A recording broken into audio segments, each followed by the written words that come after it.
Во многу населени места низ Македонија има подрачни училишта во кои учат само по еден, двајца или неколку ученици. Такви села има и во Источна Македонија и во Кочевско-Виничкиот регион. Особено во ридско-планинските реони како Бели, Мородвис, Церани, Вичани и други, во кои најмногу поради селување нема деца. Бројките велат дека во 2003-2004 година во Македонија имало 1015 училишта, а 10 години подоцна нивниот број се намалил за 990, што представува намалување за 25 училишта и тоа подрачни. Во истојот период од 231.969 бројот се намалил на 190.541 ученик, што е намалување за загрижувачки 41.428 ученици или еднакво на две генерации новозапишани правооделенци. Државата ќе има далекосежни последици од ова намалување на децата, одлевање на младите во странство. И јас сум еден од тие, моите внуци не се тука, во странство си, од ќерката и од сино, и гледам како во нашата улица нема ни едно мало дете што е предшколска возраст.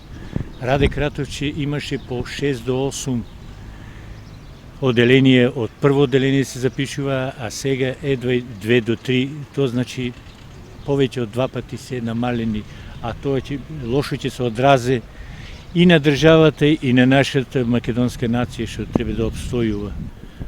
Па може да има големи последици. Како нема да влијае кога нема млад свет. Влијаете како. Младите треба да се бидат у државата кај нас. Еден сам и ја од тие без млади кај дома. Отидеа ми за странство децата и јас сам. И кој ќе биде добро?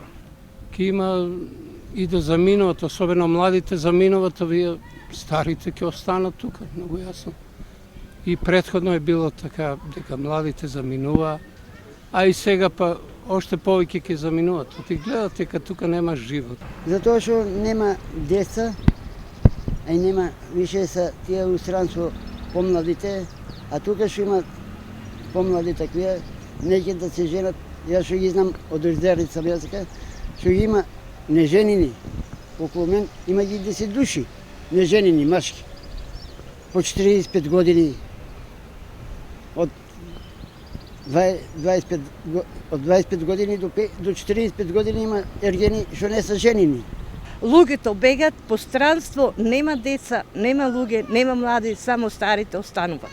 Главната причина за остепувањето на учениците е иселувањето на населението, но и намалениот наталитет на ниво на државата. Освен тоа, селските населби кои по правило се средини со многудетни семејства, наместо да се празнат и да згаснуваат, треба да се ревитализираат и со низа мерки да се потикне нивниот развој. Во нашата држава сега има 150 села во кои никој не живее. 400 села или се иселени или се во фаза на иселување. Во 45 општини има негативен природен прираст. Тоа е процес кој се случува во цела Европа, но најсериозни последици влечат сиромашните и малите земји.